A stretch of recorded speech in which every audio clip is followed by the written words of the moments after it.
Hello student, welcome to my YouTube channel. आज की इस वीडियो में सॉल्व करने वाले हैं क्लास 11 मैथ एक्सरसाइज 1.2। अब यहाँ पे पहला क्वेश्चन आपके सामने दिया गया है। पहला है which of the following are example of the null set. इसमें हमें नल सेट बताना है। इसमें जितने भी क्वेश्चन दिए गए हैं उनमें से कौन कौन से जो सेट है वो नल सेट है। तो यहाँ पे देखिए पहला क्या है। पहला दिया है set of odd natural number divisible by 2। हमें ऑड नेचुरल नंबर बताना है जो टू से डिविजिबल हो जाए। तो और नेचुरल नंबर कौन कौन से होते हैं तो आपको पता होना चाहिए। जो और नेचुरल नंबर है वो 3, 1, 3, 5, 7 एंड सो ऑन। तो 1, 3, 5, 7 फिर आएगा 9 फिर आएगा 11। इस तरह से ये और नेचुरल नंबर है। तो क्या ये जो और नेचुरल नंबर है ये टू से डिविजिबल है? तो बिल्कुल नहीं, यानी कि ये टू से डिविजिबल नहीं है। तो इसका मतलब ये है ये क्या है, नल सेट है। तो यहाँ पे हम स्टेटमेंट में लिखेंगे यहाँ पे there is no odd, there is no odd natural number, natural number, natural number which is which is divisible, which is divisible, which is divisible by 2। therefore this is null set, this is null set। इसलिए ये क्या है, null set है, इसका कोई भी divisible नहीं है। नेक्स्ट क्वेश्चन में देखते हैं क्या है। अगला क्वेश्चन है सेकंड वाला, set of even prime number. आपको पता होना चाहिए प्राइम नंबर वो नंबर्स होते हैं जो खुद के टेबल्स में आते हैं। जैसे हमें इवन प्राइम नंबर बताना है तो इवन प्राइम नंबर कौन कौन से होते हैं।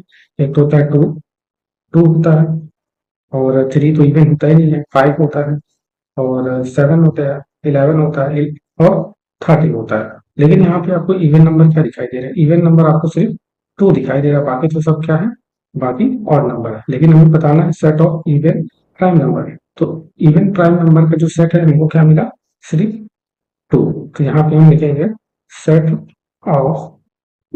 Set of even prime number, set of even prime number क्या मिला हमको, 2। लेकिन हमें कर्ली ब्रैकेट लगाना है यहाँ पर, और यहाँ पे लिखेंगे इसलिए this is not null set, इसलिए ये नल सेट नहीं है। अगर यहाँ पे हमें कोई भी एलिमेंट नहीं मिलता तो हम कह सकते हैं कि वो नल सेट है, लेकिन यहाँ पे हमको एक एलिमेंट मिला है तो उसको हम क्या कहेंगे, this is not null set. इसको हम इसमें सिंगल एलिमेंट है इसलिए उनको हम सिंगलेटन सेट भी बोलते हैं, सिंगलेटन सेट। यहाँ पे एक एलिमेंट है इस वजह से इसको सिंगलेटन सेट भी कहा जाता है। नेक्स्ट क्वेश्चन की ओर चलते हैं। अगला क्वेश्चन है the set of X such that, इसको सच दैट पढ़ा जाता है, x is a natural number. X एक नेचुरल नंबर है जो 5 से छोटा है और 7 से बड़ा है। तो यहाँ पे देखिए 5 से छोटा, यहाँ पे 5 से छोटा कोई नंबर मान लेते हैं, हम लेते हैं 4। ठीक है, यहाँ पे ले लिया। लेकिन यहाँ पे ये क्या है कि जो एक्स है वो 7 से बड़ा है। अब यहाँ पे ऐसा पॉसिबल है नहीं, यहाँ पे तो कोई 7 नंबर है ही नहीं। तो यहाँ पे क्या होगा, यहाँ पे कोई एलिमेंट हमको नहीं मिलेगा, इसलिए ये क्या हो जाएगा, नल सेट। तो यहाँ पे सॉल्यूशन में लिखेंगे, सॉल्यूशन में यहाँ पे लिखेंगे there is no natural number, there is no natural number, natural number which which is less, which is less than, which is less than 5, 5 and greater than 7। हमें कोई ऐसा नेचुरल नंबर नहीं मिला जो 5 से छोटा हो और 7 से बड़ा हो, इसलिए यहाँ पे क्या हो जाएगा, ये null set. This is a null set, this is a null set. Next question में देखते हैं क्या है। अगला क्वेश्चन है the set of y such that y is a point of common to any two parallel line. इन्होंने कहा है कि 2 पैरेलल लाइन है और उसमें हमें बताना है कॉमन पॉइंट। तो यहाँ पे तो कोई हमें कॉमन पॉइंट दिख ही नहीं रहा, तो इसका मतलब ये क्या है, ये भी नल सेट है। तो यहाँ पे लिखेंगे सॉल्यूशन में लिखेंगे two parallel line, two parallel lines, two parallel lines है नो कॉमन पॉइंट, है no common point, therefore this is a null set, इसलिए ये क्या है, नल सेट है। नेक्स्ट क्वेश्चन की ओर बढ़ते हैं।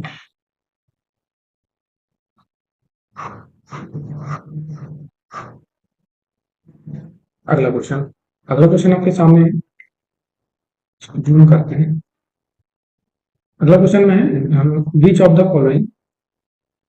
The following set are finite और इनफाइनाइट। अब आपको पता होना चाहिए कि फाइनाइट क्या होता है और इनफाइनाइट क्या होता है। तो शॉर्ट में आपको याद रखना है, जो फाइनाइट का मतलब होता है वो होता है काउंटेबल एलिमेंट। काउंटेबल एलिमेंट को हम फाइनाइट बोलते हैं और इनफाइनाइट उसे बोलते हैं जो अनकाउंटेबल, यानी कि ऐसा एलिमेंट जिनको हम काउंट नहीं कर सकते। एलिमेंट अनकाउंटेबल एलिमेंट की बात को ध्यान रखेंगे। अब यहाँ पे देखिए पहले में दिया है द सेट ऑफ मंथ, पहला दिया है the set of month of a year, यानी कि एक साल का जो महीना यानी मंथ है उसका सेट हमें बताना है। तो आपको पता होना चाहिए कि वन ईयर में, ये तो पता ही है, वन ईयर में 12 मंथ होते हैं, यानी कि जितने भी मंथ होंगे उसको हम काउंट कर सकते हैं, बिल्कुल कर सकते हैं। इसलिए इसको हम क्या करते हैं, इसलिए इसको हम फाइनाइट कह सकते हैं, क्योंकि इसमें जितने भी एलिमेंट होंगे जनवरी फरवरी मार्च अप्रैल वो सबको हम काउंट कर सकते हैं। इसलिए ये क्या होगा, ये फाइनाइट होगा। तो यहाँ पे सॉल्यूशन में लिखेंगे, सॉल्यूशन में यहाँ पर लिखेंगे the set of the set of month of a year is finite. Finite finite set क्योंकि because it it has 12 element, क्योंकि इसके पास 12 एलिमेंट्स हैं। नेक्स्ट क्वेश्चन में देखते क्या है। अगला क्वेश्चन में है 1, 2, 3 डॉट डॉट है। तो यहाँ पे इसका मतलब है डॉट डॉट का मतलब है इंफिनिटी तक। तो यहाँ पे सीधे सीधे हम पहचान लें कि ये जो हमारा एलिमेंट दिया गया है ये इंफिनिटी है, यानी कि इसको हम काउंट नहीं कर सकते हैं। तो इसलिए ये सेट क्या हो जाएगा, ये इंफिनिटी है। तो यहाँ पे इनका सॉल्यूशन लिखेंगे। सॉल्यूशन में क्या लिखना है, हमें लिखना है 1, 2, 3 dot dot dot curly bracket close करेंगे, लिखेंगे is an infinity infinite set. ये इनफाइनाइट सेट है बिकॉज, यहाँ पे रीजन भी लिखेंगे, because it has infinite element, क्योंकि इसके एलिमेंट क्या है, इनफाइनाइट है, जिसको हम काउंट नहीं कर सकते ऑफ नेचुरल नंबर। ये इसका सॉल्यूशन है। नेक्स्ट क्वेश्चन की ओर देखते हैं। अगला क्वेश्चन है curly bracket 1, 2, 3 dot dot dot 99, 100। तो यहाँ पे आप देख सकते हैं कि 1 से लेकर 99 तक पूरा नंबर यहाँ पे दिया गया। डॉट डॉट का मतलब है कि लास्ट में ये नंबर, यानी कि इसका एंडिंग नंबर 99 दिया है, फिर कॉमा लगा के यहाँ पे 100 दिया है। तो इसका मतलब ये है कि 1 से लेकर 100 तक यहाँ पे काउंटिंग दी गई है, तो इसको हम आसानी से काउंट कर सकते हैं। तो ये क्या हो जाएगा, ये फाइनाइट हो जाएगा, क्योंकि इसके सारे एलिमेंट को हम काउंट कर सकते हैं। तो सोल्यूशन में हमको लिखना है 1, 2, 3 dot dot dot 99, 100 curly bracket close is a finite set. ये फाइनाइट सेट है, क्यों, बिकॉज क्योंकि इट हैज 100 एलिमेंट, क्योंकि इनके कितने एलिमेंट है, 100 एलिमेंट्स हैं। अगर यहाँ पे 99 नहीं दिया होता और ये 100 भी नहीं दिया होता तभी ऊपर वाले जैसा क्वेश्चन बन जाता, लेकिन यहाँ पे ऐसा नहीं है। नेक्स्ट क्वेश्चन देखते हैं। अगला क्वेश्चन है the set of positive integers greater than 100। तो यहाँ पे पॉजिटिव इंटीजर हमको बताना है जो कि 100 से बड़ा होगा। तो 100 से बड़ा जो पॉजिटिव इंटीजर होगा वो कौन कौन सा होगा, एक तो 101 होगा, 102 होगा, फिर 103 होगा, ऐसे तो ढेर सारे एंड सो ऑन, यानी कि यहाँ पे इसके बाद जो नंबर है वो बढ़ता चला जाएगा। तो इसका मतलब ये है कि अनकाउंटेबल है, तो इसलिए क्या हो जाएगा, इसलिए ये इनफाइनाइट हो जाएगा, इनफाइनाइट सेट हो जाएगा। तो यहाँ पे सॉल्यूशन में हमें क्या लिखना है, सॉल्यूशन में हमें लिखना है the set of positive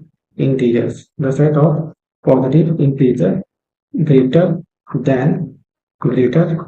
than 100 is an infinite set because positive integers greater than 100 are infinite in number। तो यहाँ पे इसका सोल्यूशन ये है the set of positive integer greater than 100, यानी कि पॉजिटिव इंटीजर्स का जो सेट है वो 100 से बड़ा है। क्यों 100 से बड़ा है? इसलिए वो क्या है, एक इन्फिनिटी सेट है, क्योंकि जो पॉजिटिव इंटीजर्स होते हैं वो 100 से बड़ा, जब 100 से वो बड़ा होगा तो वो अनकाउंटेबल नंबर्स हो जाएगा, इसलिए इसका सोल्यूशन ये है। नेक्स्ट क्वेश्चन की ओर देखते हैं। अगला क्वेश्चन है the set of prime number less than 99। तो हमें बताना है कि 99 से कम कितने प्राइम नंबर होते हैं। तो आपको पता होना चाहिए कि 99 से कम जितने भी नंबर है उसमें कितने प्राइम नंबर होते हैं। तो आपको पता होना चाहिए टोटल 25 प्राइम नंबर होते हैं। 25 प्राइम नंबर होते हैं, इस चीज को आप ध्यान रखेंगे। इसलिए क्योंकि 25 प्राइम नंबर है तो ये क्या हो जाएगा, काउंटेबल सेट हो जाएगा, जिसको हम काउंट कर सकते हैं।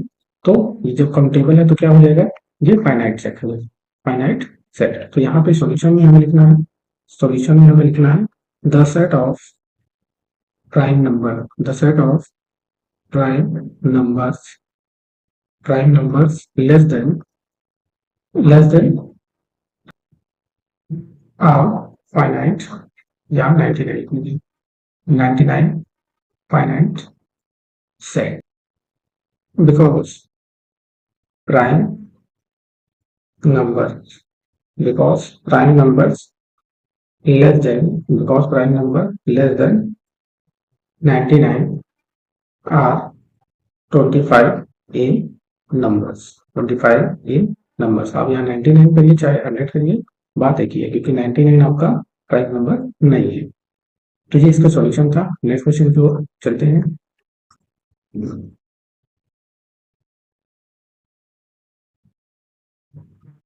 अगला क्वेश्चन है state whether each of the following set is prime और इन फाइनाइट और इनफाइनाइट। हमें इसमें भी बताना है कि ये जो सेट दिए गए हैं ये फाइनाइट है कि इनफाइनाइट है। तो पहला क्वेश्चन आपके सामने है the set of line which are parallel to X axis. तो हमें एक्स एक्सिस पे बताना है पैरेलल लाइन, यानी कि एक्स एक्सिस पे जो पैरेलल लाइन है क्या वो फाइनाइट सेट है या फिर इनफाइनाइट सेट। तो यहाँ पे देख लेते हैं, ये क्या है, ये एक एक्सिस बना लिया हमने, ये वाई, ये एक्स एक्सिस है और ये वाई एक्सिस है। तो उन्होंने कहा है कि एक्स एक्सिस पे पैरेलल लाइन बना रहा है। तो यहाँ पे अगर पैरेलल लाइन बनाए तो यहाँ पे अनगिनत पैरेलल लाइन बनेंगे जो कि अनकाउंटेबल है।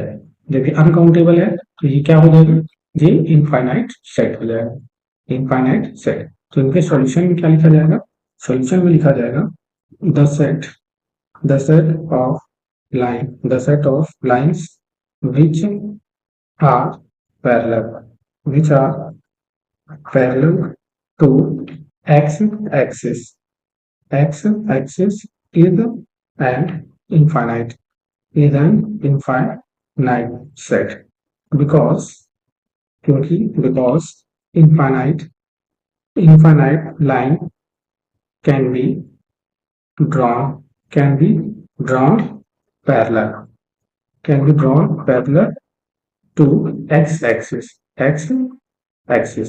इसका मतलब ये है the set of line which are parallel to axis, यानी कि एक्स एक्सिस पे जितनी भी पैरेलल लाइन है वो सब क्या है, इनफाइनाइट सेट होंगे, क्योंकि infinite line can be draw parallel axis, क्योंकि एक्स एक्सिस पे हम पैरेलल जो ड्रॉ है वो हम इनफाइनाइट तक कर सकते हैं, इसे हम बनाते चले जाएंगे इस तरह से, जो कि इनफाइनाइट होगा। नेक्स्ट क्वेश्चन में देखते क्या है। अगला क्वेश्चन है the set of letters in the English alphabet. तो हमें बताना है कि इंग्लिश अल्फाबेट के जो लेटर्स हैं उनका सेट बताना है, क्या वो काउंटेबल है या अनकाउंटेबल है। तो आपको पता होना चाहिए कि इंग्लिश अल्फाबेट में ये तो सबको पता होता है 26 अल्फाबेट होते हैं, यानी कि इसमें 26 एलिमेंट होते हैं, इस वजह से ये क्या हो जाएगा, ये फाइनाइट सेट हो जाएगा। तो यहाँ पे इसका सोल्यूशन लिखेंगे, सोल्यूशन में हमें लिखना है the set of letters, the set of letters in English alphabet, in English alphabet is a finite set, because it have 26 element, because it have 26 elements। यहाँ पे देखिए जो the set of letter English alphabet is a finite set, क्योंकि English alphabet में जो letters होंगे वो finite set होंगे, क्योंकि इंग्लिश अल्फाबेट में कितने एलिमेंट होते हैं, टोटल 26 एलिमेंट होते हैं, जिसको हम काउंट कर सकते हैं। नेक्स्ट स्टेटमेंट देखते हैं। अगला स्टेटमेंट क्या है, the set of number which are multiple of 5। हमें कुछ सेट ऑफ नंबर्स बताने हैं जो 5 का मल्टीपल हो।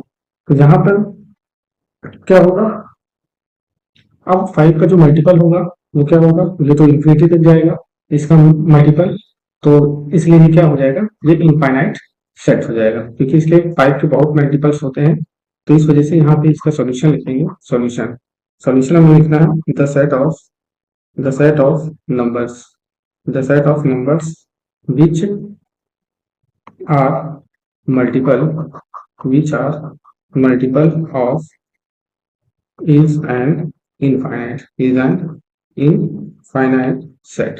ये infinite set है because infinite infinite numbers infinite number are multiple of 5। The set of number which are multiple of is an infinite set। यानी कि ये जो सेट ऑफ नंबर दिया गया है ये एक इन्फिनाइट सेट है, क्योंकि ये जो 5 का जो मल्टीपल होता है वो इन्फिनाइट नंबर्स का मल्टीपल होता है। नेक्स्ट क्वेश्चन पे चलते हैं। The set of animal living on the अर्थ। हमें अर्थ पर रहने वाले जानवरों के सेट बताना है।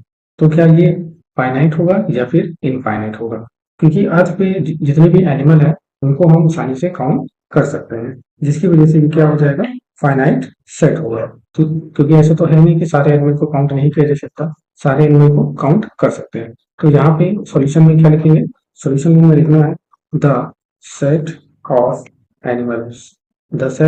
Animals living on earth is a finite is a finite set because animals on earth are finite in number the set of animal living on the earth is a finite set, यानी कि अर्थ पर रहने वाले जितने भी जानवर हैं वो सब फाइनाइट सेट होंगे, क्योंकि उनको आसानी से काउंट किया जा सकता है, क्योंकि animal on the earth are finite number, क्योंकि जितने भी एनिमल्स हैं वो फाइनाइट नंबर होंगे, यानी कि उसको हम काउंट कर सकते हैं। नेक्स्ट स्टेटमेंट देखते हैं। अगला स्टेटमेंट है the set of circles passing through the origin 0,0। पहले तो हम ओरिजिन बनाते हैं, जैसे ये ओरिजिन है 0,0। तो इसमें हमें बताना है कि हमें सर्कल का सेट बताना है जो कि 0 से क्या हो गुजरे, जितने भी सर्कल होंगे वो क्या हो 0 से होकर गुजरे। तो यहाँ पे तो तमाम सर्कल यहाँ ओरिजिन से होके ऐसे इस तरह से गुजरेंगे। इसका कलर बदल देते हैं, इस तरह से ओरिजिन से होकर ऐसे होकर गुजरेंगे, जिसको हम काउंट नहीं कर सकते उसको हम क्या कहते हैं, इनफाइनाइट सेट कहते हैं। तो यहाँ पे इसका सॉल्यूशन में हम क्या लिखना है, हमें सॉल्यूशन में लिखना है the set of circles passing through. ये क्वेश्चन से ही स्टेटमेंट लेकर ही आपको लिखना है। अगर आपको दिक्कत हो रही तो आप क्वेश्चन से स्टेटमेंट लेकर लिख सकते हैं। Through the origin 0,0 is an infinite set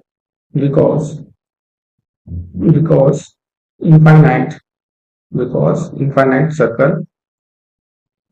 circles pass pass the set of circle passing through the origin 0,0 is an infinite set because infinite circle pass through origin, क्योंकि जो इनफाइनाइट सर्कल है वो origin से होकर गुजर रहा है। तो इसका सही सॉल्यूशन है। नेक्स्ट क्वेश्चन देखते हैं क्या है। अगला क्वेश्चन आपके सामने है in the following state whether A equal to B और नॉट। यहाँ पे ढेर सारे आपको कुछ स्टेटमेंट दिए गए हैं, हमको बताना है कि क्या ए इक्वल टू बी है या फिर पहला क्वेश्चन में क्या दिया है, A equal to curly bracket A comma B comma C comma D, और यहाँ पे बी इक्वल टू क्या दिया है, D comma C comma B comma A. अब यहाँ पे हमें बताना है क्या A equal to B, A बराबर बी है या नहीं। तो इसको कैसे पता करेंगे, हमें ये देखना है कि ए का जितने भी एलिमेंट है क्या वो बी के एलिमेंट में है या नहीं। यहाँ पे देखिए ए के एलिमेंट में ए है, बी है, सी है, डी है। क्या बी के एलिमेंट में भी यही एलिमेंट है? ए ए यहाँ पर दिया गया है, यहाँ पे ऑर्डर में नहीं है, तो इसमें आप कंफ्यूज मत होइएगा, लेकिन इसमें है।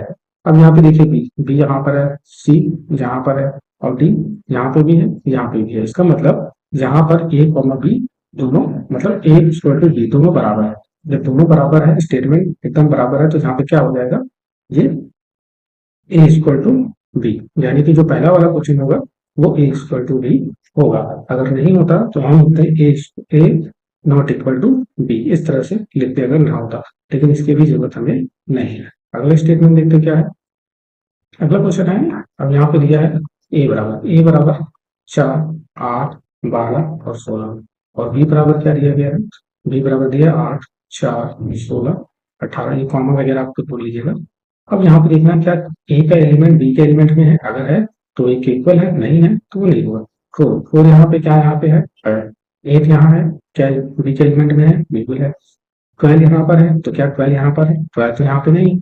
16 है, 16 है, लेकिन यहाँ पे 12 इस एलिमेंट में नहीं है, ना ही 18 इसके एलिमेंट में है, ए के एलिमेंट में है। तब क्या होगा, क्या ये इक्वल होगा? तो बिल्कुल ये इक्वल नहीं होगा, ए नॉट इक्वल टू बी, क्योंकि इसमें एलिमेंट ए का जो एलिमेंट है वो बी के एलिमेंट में नहीं है, ना ही बी का एलिमेंट ए के एलिमेंट में है। तो यहाँ पे सॉल्यूशन में लिखेंगे, सॉल्यूशन में लिखा जाएगा, इसमें लिखेंगे कितना लिख दिया, इसके आगे लिखना and B, A and B है equal element, but the element are not same, और नॉट सेम। इसका मतलब कि ए का जो एलिमेंट है और जो बी का एलिमेंट है वो तो लगभग सेम ही है, लेकिन जो एलिमेंट है वो सेम नहीं है। यहाँ पे 12 है तो यहाँ पे 18 है। तो नेक्स्ट क्वेश्चन की ओर देखते हैं, अगला स्टेटमेंट क्या है। अगला स्टेटमेंट आपके सामने है, ए इक्वल टू 2, 4, 6, 8 और 10 है, तो बी इक्वल टू, ये सेट बिल्डर फॉर्म में दिया है, तो यहाँ पे हम पहले इसको नोट कर लेते हैं। A equal to comma 2, comma 4, comma 6, comma 8, comma 10। अब यहाँ पे सेट बिल्डर फॉर्म में दिया गया है, the set of x such that, इसको सच दैट पढ़ते हैं, x is a, यहाँ पे और नहीं होगा, positive even integers, positive even integers and x जो है वो 10 से छोटा है और बराबर है। तो सबसे पहले हम क्या करेंगे, उसको भी रोस्टर फॉर्म में लिखेंगे। तो रोस्टर फॉर्म में लिखने के लिए सबसे पहले हमें पॉजिटिव इंटीजर लेना है और इवन लेना है। तो इवन में आपका क्या आ जाएगा, 2 आ जाएगा, दूसरा आ जाएगा 4, 6, 8, जहाँ 8 जाएगा। लेकिन इन्होंने कहा कि जो x है वो 10 से छोटा है, तो छोटा तो है लेकिन इन्होंने कहा बराबर भी है, तो हम 10 भी यहाँ पर लेंगे और इसको कर्ली ब्रैकेट क्लोज कर देंगे। ये आपका रोस्टर फॉर्म हो गया। तो यहाँ पे इसको लिख सकते हैं बी इक्वल टू 2, 4, 6, 8।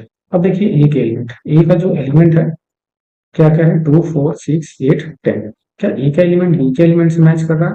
2, 4, 6, 8, 10 बिल्कुल सही मैच कर रहा है। इस वजह से यहाँ पे क्या हो जाएगा, ए इक्वल टू बी। तो यहाँ पे देयरफॉर यहाँ पे लिखेंगे A and B have, A and B have same and equal element, यानी कि ए एंड बी का जो एलिमेंट है वो सेम भी है और इक्वल है, इसलिए ए इक्वल टू वो बी होगा। ये आपका राइट सॉल्यूशन है। नेक्स्ट स्टेटमेंट देखते हैं क्या है। अगला स्टेटमेंट आपके सामने है, A equal to the set of X such that X is a multiple of 10। B दिया है 10, 15, 20, फिर 25 और 30। तो ये सेट बिल्डर फॉर्म में है, तो इसको हम रोस्टर फॉर्म में लिखेंगे तो क्या बनेगा, मल्टीपल ऑफ 10। अब 10 का मल्टीपल्स क्या क्या हो सकते हैं, अब 10 का मल्टीपल एक 10 होगा, 10 2 20, 10 3 30, 10 4 40। किसी भी नंबर को 10 से मल्टीप्लाई करेंगे, नेचुरल नंबर से मल्टीप्लाई कर रहे हैं, तो इस तरह से 10 20 30 40 आ रहा है एंड सो ऑन। अब यहाँ पे देखिए ये भी रोस्टर फॉर्म है, 10, 15, 20, 25 और 30 एंड सो ऑन। अब यहाँ पे देखिए 10, 20, 30, 40 तो यहाँ पे दिख रहा है, लेकिन यहाँ पे ये जो 15 नंबर है ये एलिमेंट सेम नहीं है। जो ए का एलिमेंट है वो बी के एलिमेंट में आपको मिलेगा, लेकिन जो बी का एलिमेंट है वो सी के ए के एलिमेंट में नहीं है। तो यहाँ पे हम सॉल्यूशन में क्या लिखेंगे, लिखेंगे यहाँ पर A and B have not same element, यानी ए और बी के जो एलिमेंट है वो सेम नहीं है, जिसकी वजह से क्या होगा, ए और ए नॉट इक्वल टू बी, यानी कि ए और बी क्या होंगे, इक्वल नहीं होंगे। नेक्स्ट क्वेश्चन पे चलते हैं। अगला क्वेश्चन है, are the following pair of set equal, give reason. क्या ये जो सेट दिए गए हैं ये इक्वल है, तो हमें रीजन भी देना है। पहला क्वेश्चन आपके सामने है, ए इक्वल टू 2,3। ए का जो एलिमेंट है वो क्या है, ए सेट का जो एलिमेंट है 2,3 है, और बी इक्वल टू क्या दिया है, X, the set of X such that X is the solution of X plus square 5x plus 6 equal to 0। तो सबसे पहले हम यहाँ पे क्वेश्चन नोट कर लेते हैं। ए इक्वल टू क्या दिया है, 2,3 और बी इक्वल टू दिया है the set of X such that X is solution solution of X square square plus 5x plus 6 equal to 0। अब ये सेट बिल्डर फॉर्म में है, सेट बिल्डर फॉर्म में है, तो इसको हम रोस्टर फॉर्म में चेंज करेंगे। तो रोस्टर फॉर्म में चेंज करेंगे तो हमें क्या मिल जाएगा, तो ये हमको अब इसको रोस्टर फॉर्म में चेंज करना है, तो हम पहले इसको हम क्या करेंगे, इसको हम सॉल्व करेंगे। अब सॉल्व कैसे करेंगे, अब देखिए इसको सॉल्व कैसे करना है, X square plus 5x plus 6 equal to 0। हम क्या करेंगे, इसको तोड़ेंगे। तोड़ने पे क्या आएगा, 6, 2 और 3 आएगा। अगर हम 2 3 को ऐड करेंगे तो 5 आएगा, और मल्टीप्लाई करेंगे तो क्या होगा, 6 आएगा। तो यहाँ पे हम एक्स का स्क्वायर प्लस यहाँ पे करेंगे 3x प्लस 2x, दोनों को जोड़ेंगे तो 5 आएगा, मल्टीप्लाई करने पर भी 6 आना चाहिए, और प्लस 6 इक्वल टू 0। यहाँ x कॉमन ले लेंगे इन दोनों में, यहाँ बचेगा x प्लस 3, और इन दोनों में हम कॉमन लेंगे 2 कॉमन हो जाएगा, और यहाँ बचेगा x प्लस यहाँ बचेगा 3 इक्वल टू 0। तो हमें क्या मिलेगा, x प्लस 3 और x प्लस 2 मिलेगा इक्वल टू 0। तो हम जब x की वैल्यू निकालेंगे तो x प्लस 3 इक्वल टू 0, यानी कि x की जो वैल्यू है माइनस का 3, और x प्लस 2 का इक्वल टू 0, इसका मतलब x इक्वल टू माइनस का 2। तो हमें x की दो वैल्यू मिली, एक -2 का और -3 का। तो हम यहाँ पे लिखेंगे -2 कॉमा -3। अब हमें बताना है क्या ये जो सेट दिया गया है ये दोनों सेम है या फिर दोनों पेयर है। तो यहाँ पे लिखेंगे सॉल्यूशन में, सॉल्यूशन में हमें लिखना है A and B, A and B do not have same, क्योंकि ए और बी क्या है, सेम नहीं है, जिसकी वजह से यहाँ पे ए नॉट इक्वल टू बी होगा। तो यही हमें रीजन में देना था। नेक्स्ट क्वेश्चन देखते हैं। अगला क्वेश्चन दिया A equal to the set of X such that X is a letter of invert order, और दूसरा दिया है B the set of Y such that Y is a letter in the word world. अब इसको ये segmental form में है, तो हमें इसको क्या करना है, हमें इसको रोस्टर फॉर्म में लिखना है। तो रोस्टर फॉर्म में हम जब लिखेंगे तो हमको क्या मिलेगा, यहाँ पे आपको पता होना चाहिए कि रोस्टर फॉर्म में जब भी लिखते हैं तो ये जो भी लेटर्स या नंबर रिपीट होते हैं उसको हम एक बार लिखते हैं। तो FOL, यहाँ पे ओ भी रिपीट हो रहा है तो ओ नहीं लिखना है, W इस तरह से। और बी को भी हम रोस्टर फॉर्म में लिखेंगे, तो यहाँ पे दिया है WOLL। यहाँ पे जो लेटर्स हैं वो ऑर्डर में नहीं है, लेकिन हमें देखना है ए का जो एलिमेंट है क्या वो बी के एलिमेंट्स में है। तो W यहाँ पर भी है, यहाँ पर भी है, O यहाँ पर भी है, यहाँ पे भी है, F भी यहाँ पर है, यहाँ पे है, और L भी यहाँ पर है और यहाँ पर है। तो इसका मतलब ये है कि ए और बी क्या होंगे, इक्वल होंगे, क्योंकि दोनों के एलिमेंट्स क्या है, सेम है, भले ऑर्डर में नहीं है लेकिन एलिमेंट्स सेम है। तो यहाँ पे लिखेंगे A and B have same element, A and B have same element, यानी ए और बी के पास सेम एलिमेंट है, तो ए इक्वल टू बी यहाँ पर हो जाएगा। यही इसका सॉल्यूशन है। नेक्स्ट क्वेश्चन की ओर चलते हैं। अगला क्वेश्चन है question number 6। From the set given below select equal set. अब यहाँ पे हमें बताना है कि इसमें कौन कौन से जो सेट है वो इक्वल है।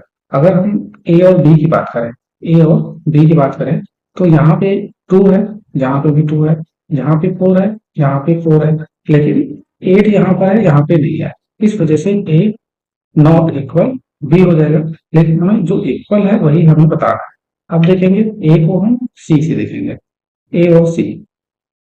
अब यहाँ पे बारी बारी से देखेंगे ए और सी। तो ए में क्या है, तो यहाँ पे भी सीधे सीधे आपको नजर आ रहा है ए इक्वल टू सी, यानी कि सीधे सीधे देख सकते हैं यहाँ पर कि ये जो 2 है यहाँ पे 2 नहीं है, तो सीधे हम कह सकते हैं यहाँ पर ये इक्वल नहीं है। अगला देखते क्या है, अगला ए इक्वल टू डी करके देखिए, तो ए का जो एलिमेंट और डी का एलिमेंट यहाँ पे कुछ मैच नहीं कर रहा है। यहाँ पे देखिए 3 है और यहाँ पे 3 नहीं है, तो यहाँ पे क्या होगा, ये इक्वल नहीं होंगे। ठीक, अब ए का हम एच से देखेंगे, ए का हम किससे देखेंगे, ई से देखेंगे। तो ये सब आपको नहीं लिखना है, यहाँ पे जो है ये सब नहीं लिखना है, सिर्फ जो इक्वल है वही लिखना है। यहाँ समझाने के लिए सिर्फ यहाँ पे हम लिख रहे हैं। तो ए और ई का एलिमेंट देखा जाए तो यहाँ पे किसी भी तरीके से सेम नजर नहीं आ रहा है, तो ये नॉट इक्वल होगा। नेक्स्ट, अब यहाँ पे ए और क्या हो गया, एफ। यहाँ पे एफ, ए और एफ देखा जाए तो यहाँ पे तो बिल्कुल इक्वल नहीं है। ए इक्वल टू जी देखा जाए, ए और जी में भी बहुत अंतर है। और ए और एच देखा जाए तो इसमें भी एलिमेंट सेम नहीं है। अब देखिए, ऐसे आप चेक कर सकते हैं तो आपको सारे जो सेट हैं वो मिल जाएंगे। तो यहाँ पे देखें, अगर हम बी देखें, बी और डी, बी डी, यहाँ पे एक है, यहाँ पे भी एक है, यहाँ पे बी इक्वल टू डी करके देखते हैं। तो कंपेयर बी और डी से करिए, तो यहाँ एक है, यहाँ भी एक है, यहाँ 2 है, तो यहाँ पे भी 2 है, यहाँ पे 3 है, तो यहाँ पे भी 3 है, यहाँ पे 4 है, तो यहाँ पे भी 4 है। इसका मतलब यहाँ पे हमें एक सेट मिल गया, यानी कि बी, सेट बी और सेट डी ये दोनों इक्वल है। अगला देखते हैं हम, अगला इस तरह से देखते चलेंगे तो आपको मिल जाएगा। अगला देखिए, ई और जी, ई इक्वल जी, यहाँ पे सीधे सीधे आपके जो एलिमेंट है ई और जी के दोनों सेम निकल रहा है। तो यहाँ पे हमें दो सेट मिल गए, यानी कि सेट ई और सेट जी का जो एलिमेंट है वो सेम है। तो ई और जी क्या होगा, दोनों सेम होंगे। बहुत ही इजी क्वेश्चन था, ये वीडियो का लास्ट क्वेश्चन था। अगर आपको वीडियो अच्छा लगा हो तो चैनल को लाइक सब्सक्राइब शेयर जरूर करें। वीडियो देखने के लिए धन्यवाद।